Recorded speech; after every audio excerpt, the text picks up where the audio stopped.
हर हर महादेव सबको। तो फिर मैं आज बहुत ही इम्पोर्टेंट टॉपिक लेके आई हूँ, जो कि एक मेरी जैसी गरीब बच्ची का जो भगवान ने जैसे साथ दिया ना, इस मेरी कहानी जो सच्ची कहानी है वो सुन के आपके रूह कांप जाएगी और आपको अपने भगवान के ऊपर पूरा विश्वास होगा कि भगवान कैसे साथ देते। आपको विश्वास नहीं होगा, लेकिन मैं आज अपनी सच्ची कहानी बताने जा रही हूँ, जो कि आपको भगवान के प्रति पूरा विश्वास करवा देंगे। क्योंकि भोलेनाथ कभी अपने भक्तों का साथ नहीं छोड़ते, चाहे वो भगवान भोलेनाथ हो, चाहे राम, चाहे कृष्ण।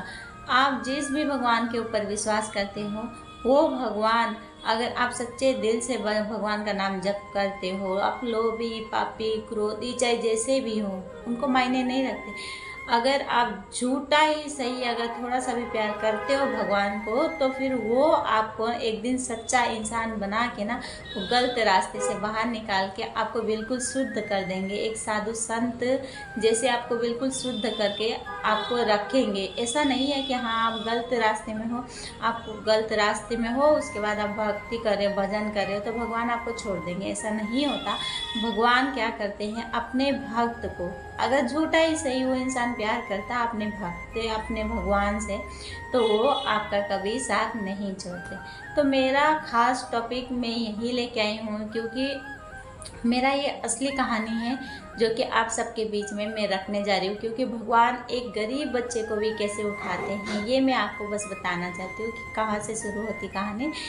यहाँ से हम सबकी पहले अपनी खुद की फैक्ट्री थी, अपना काम चल रहा था। उसके बाद अचानक से लोन वोन लिया था, उस वजह से हमारी फैक्ट्री तो चली गई। ठीक है, उसके बाद हमें वहाँ से चलना पड़ा। फिर वहाँ से हम सब बाहर निकले, किसी दूसरे शहर में जाके घर बनाए, घर में बैठे। उसके बाद वहाँ पर भी हमारा काम अच्छे से नहीं चल पाया। छोटे छोटे बच्चे, हम 4 बच्चे हैं, 4 बच्चे को लेके मम्मी पापा इंडिया में आ गए। हम नेपाल से हैं, इंडिया में आ गए। उसके बाद हमने बचपन से ही बहुत मेहनत किया। ठीक है, बचपन से बहुत मेहनत किया, बहुत रात रात को 2-2 3-3 बजे तक काम होता था, काम करते थे।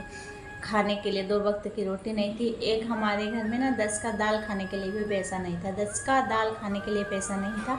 हम क्या करते थे, पास वाली दुकान से, हमें शर्म आती थी मांगने के लिए कि ये सब 10 का दाल लेने के लिए आ रहे हैं, हंसेंगे बोल के थोड़ा दूर के दुकान में जाके 10 का दाल लेके आके, उसके बाद वहाँ से हम 10 का दाल लेके आके मम्मी घर में एक कुक्कड़ पानी में वो 10 का दाल बना के, उसके बाद सब बच्चे को थोड़ा सा कटोरी में देते थे कि पानी पी के भी इनका पेट भरता रहे। उसके बाद वहाँ पे हमने इतना मेहनत किया, इतना मेहनत किया, रात रात भर जाग के काम करते थे दूसरे का। मैं जैसे कोई ढाबा वाबा रहता था, उसमें रोटी बनाती थी।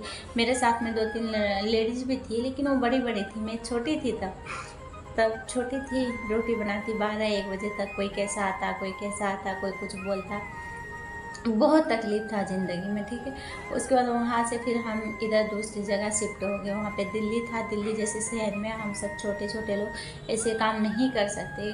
काफ़ी जैसे रात रात को मार पीट होता, हम सब बाहर आके देखते क्या हो रहा है क्या नहीं हो रहा, किसी अनजान शहर में, जो कि हम बच्चे थे, नेपाल से आए हुए थे, छोटे छोटे बच्चे। लेकिन हमारे पापा ने कभी हमारा साथ नहीं छोड़ा।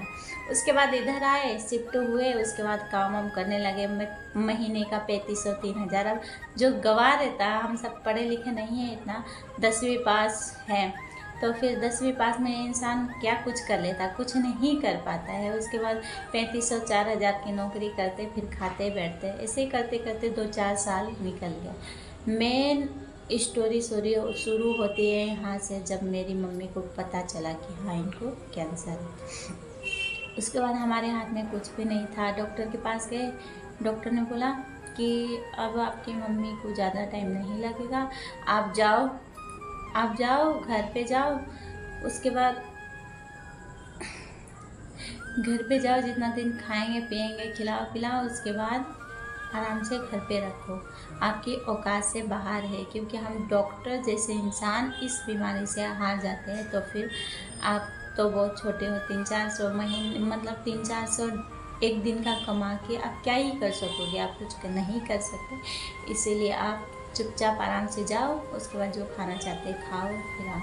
उसके बाद यहाँ वहाँ से आए, उस टाइम ऐसे लगा कि जैसे पैर के नीचे से ज़मीन खिसक गया हो। बचपन से दुख देखा, तकलीफ़ देखा बचपन से, कभी शांति नहीं देखा, मतलब कभी उधर कभी उधर। बचपन से काम करते करते जब सब पढ़ने के लिए जाते थे, हम सब रोते थे, मतलब कि खास हम भी पढ़ पाते, इनके तरह हम भी स्कूल जा पाते। ड्रेस का, पढ़ने लिखने का बहुत शौक था, लेकिन किस्मत ने ऐसा घुमाया। हर एक इंसान के ज़िंदगी में दुख आता है, तकलीफ़ आता है, किस्मत ने ऐसे घुमाया, वहाँ लेके ऐसे में पटक दिया। ठीक है, उसके बाद हमारे पास कुछ भी नहीं था, हाथ में कुछ भी नहीं था, लेकिन उस वहाँ से मेरे भोले बाबा का कृपा हमारे ऊपर शुरू होता है। कैसे? मैं रोज़ जाती थी मंदिर में, 1 लोटा जल लेके जाती थी, भोले बाबा को चढ़ाती थी, फिर आती थी, चढ़ाती थी, आती थी। रोज़ मैं कभी भगवान से कुछ नहीं मांगती, क्योंकि मुझे उन पे विश्वास था, एक ना एक दिन किस्मत ज़रूर बदलेगा, एक ना एक दिन उनकी कृपा ज़रूर होगी। मैं रोज़ भोले बाबा का मंदिर जाती, जल लेके आती, फिर जाती, फिर जल लेके आती, मम्मी को खिलाती, वो जल, भोले बाबा का जल मम्मी को खिलाती, फिर लेके आती। उसके बाद अचानक से मेरा काम छूट गया। जहाँ 3500-3000 मिलता था, मेरा काम छूट गया। उसके बाद फिर छोटी बहन थी, छोटी बहन का काम भी छूट गया। उसके बाद हम फिर से लाचार हो गए, जो ना काम था हाथ में, बीमारी इतना बड़ा। उसके बाद अब कहाँ जाए, क्या करे क्या ना करे, कुछ समझ में ना आए। बस मंदिर में गई, बाबा को बोला, बाबा आप ही कोई रास्ता दिखा दो, बस इतना बोल के फिर भगवान को 1 लोटा जल चढ़ाई। उसके बाद वहाँ से आई, वापस आई। उसके बाद फिर थोड़े पास में गई, थोड़ा उधर एक फैक्ट्री था, जहाँ पे गई, वहाँ पे पता किया काम के बारे में। फिर उन्होंने बोला कि हाँ इधर काम है, आप करो, इधर काम है आप करो। उसके बाद वहाँ पे क्या बना, एक कार्ड बना ईएसआई का। ईएसआई का कार्ड था। वहाँ से ईएसआई का कार्ड ऐसा होता है जो कि दवाई पानी आप जितना कर सकते हो फ्री में कर सकते हो। ठीक है, उसके बाद मम्मी के चेकअप वगैरह हुए, मम्मी के चेकअप वगैरह किया। उसके बाद उसमें कंफर्म हो गया कि हाँ ये बीमारी है इनको। उसके बाद डॉक्टर ने तो पहले बोल दिया था कि हाँ आपकी बस की बात नहीं है। लेकिन वहाँ पे जब कार्ड बना हमारा, तो वहाँ पे बाबूजी से बात किया कि बाबूजी ऐसे ऐसी बात है, तो आप कुछ करो, मतलब एडवांस वगैरह। तो सबने हाथ ऐसे खड़ा कर दिया। और जहाँ रिश्तेदार को फ़ोन किया, बताया नहीं, पहले बोला कि ऐसे ऐसी हो गई, ऐसी बात हो गई बीमारी वाली। तो उन्होंने पहले ही बोल दिया कि शायद हमारे पास पैसे होते तो हम आपको कुछ हेल्प कर सकते, लेकिन हमारे पास है नहीं। लेकिन हमने बोला नहीं था अभी पैसे के लिए, लेकिन पैसे बोलने से पहले उन्होंने हाथ ऐसे खड़ा किया। उसके बाद सीधा मैं आई मंदिर से। मंदिर में बाबा को बस यही बोला, क्या बाबा आपसे भी बड़ा कुछ है क्या, आप ही संभालो, आप ही रास्ता दिखाओ। उसके बाद वो कार्ड लेके हम गए हॉस्पिटल। उसके बाद हॉस्पिटल में सीधा लिया, एडमिट कर लिया मम्मी को। ठीक है, उसके बाद वहाँ पे पता किया कि ये कार्ड से हमारा रिकवर हो जाएगा सारा, तो खर्च वगैरह डॉक्टर ने बोला हाँ हो जाएगा। तो वहाँ पे किया हॉस्पिटल में, ऑपरेशन थिएटर में लेके गए, ऑपरेशन किया, ऑपरेशन हो गया। सांस, जो दिल की नली होती, जो दिल की धड़कन होती है ना, वो रुक गया। जैसे ऐसे लाइनिंग बन के आता है, वो बिल्कुल सीधा सीधा हो गया। डॉक्टर ने भी हाथ खड़ा कर दिया, आप कुछ होने वाला नहीं है, तो आप ना घर पे फ़ोन कर दो, घर पे फ़ोन कर दो, सबको बता दो कि हाँ ऐसे ऐसी बात हो गई। तो पापा ने फ़ोन किया, पापा ने बोला कि मम्मी को ऐसी ऐसी बात हो गई है, तुम सब आओ। उसके बाद फिर से पैर के नीचे से ज़मीन हिल गया। फिर मन के अंदर बहुत दुखी हो गया बाबा, भोले बाबा से, मतलब इतना अटैचमेंट है ना बाबा से मेरा कि बात छोड़ो। उसके बाद बाबा से बोला, बस बाबा संभाल लो, आप जो भी करोगे आप ना, आपके हाथ में, आप एक बार संभाल लो। उसके बाद भोले बाबा का ऐसा कृपा हुआ, जैसे 3-4 मिनट 5 मिनट के बाद अचानक से वो जो सीधी लाइनिंग थी ना, वो फिर से ऐसे ऐसे होने लगी। जब वो सीधी लाइन ऐसे ऐसे होने लगी ना, फिर से डॉक्टर ने जल्दी जल्दी उनको उठा के आईसीयू में लेके गया। आईसीयू में लेके गए, फिर थोड़ी देर बाद उनको बिल्कुल होश आ गया, थोड़ा बहुत इधर उधर देखने लगे। फिर पापा ने फ़ोन किया,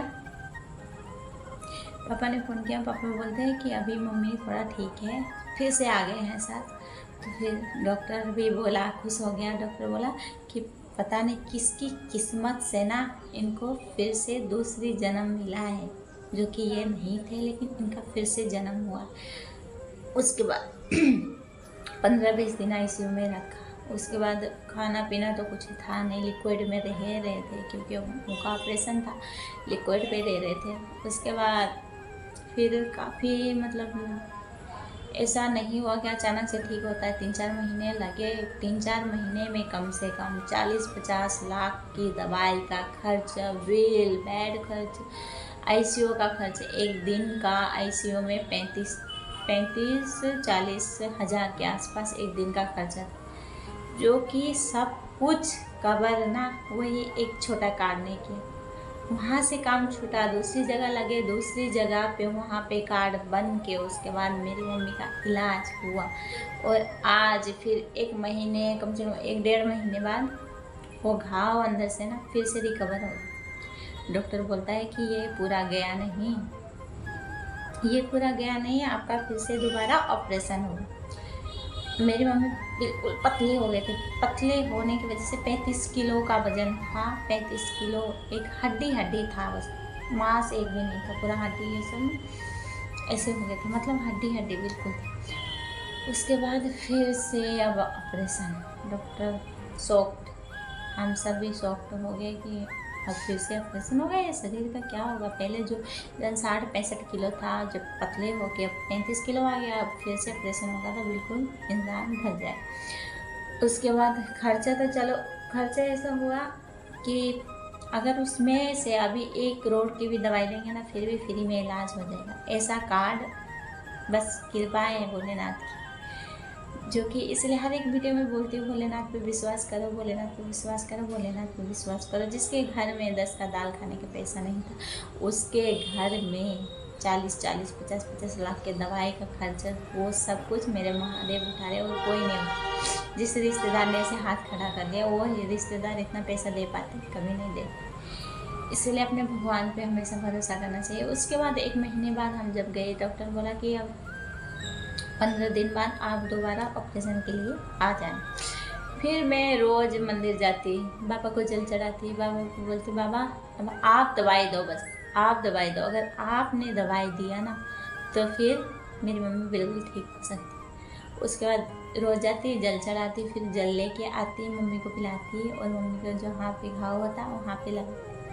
फिर जाती, फिर आती, फिर दवाई लेके आती, बाबा दवाई दो, बाबा दवाई दो, बाबा दवाई दो। 15-20 दिन मैंने बोला बाबा को दवाई दो। उसके बाद 15-20 दिन बाद जब डॉक्टर का टाइम आया, उसके बाद अभी 5-6 दिन हुआ, उसके बाद डॉक्टर को पास लेके गई, तो फिर से एक्सरे वगैरह, मेडिकल टेस्ट वगैरह किया, तो डॉक्टर ने बोला है तुम जीत गई, तुम जीत गई इस बीमारी से, अब तुम्हारा कोई ऑपरेशन नहीं होगा, आप अपना खान पीन का ध्यान दो। हाँ, थोड़े से यहाँ के नसें दब गए हैं, आपके यहाँ पे जो कटिंग हुआ था नसें दब गए हैं, तो आप उस नशे का दवाई खाओ 3 महीने से 6 महीने के अंदर अंदर, और आपका कोई ऑपरेशन नहीं होगा, आप इस बीमारी से जीत।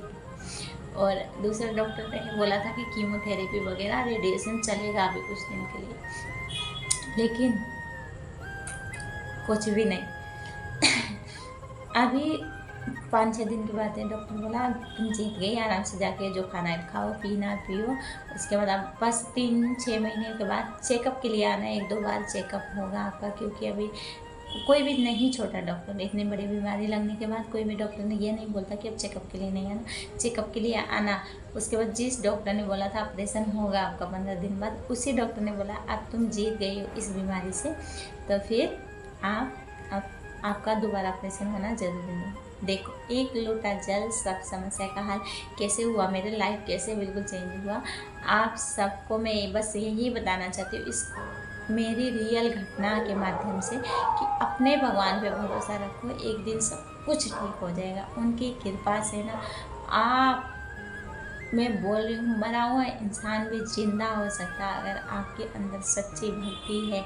अगर झूठी का है, लोभी पापी क्रोधी चाहे जैसे भी हो, अगर वो आपको संभालना चाहे ना, फिर आपको कोई बिगाड़ नहीं सकता। इसीलिए इस टाइम में कुछ अच्छे दोस्त भी थे, कुछ अच्छे फ्रेंड थे जो कि मेरे को रोज़ फ़ोन करते थे, बातें करते, कैसी है कैसी नहीं। इस बीच के अंदर अंदर ना 3-4 महीने के अंदर ऐसा कोई नहीं रहा मेरे लाइफ में जो कि अब मेरे से बात करता हूँ, मेरा हाल चाल भी लेता हूँ, हाय हेलो तक नहीं करते। क्यों?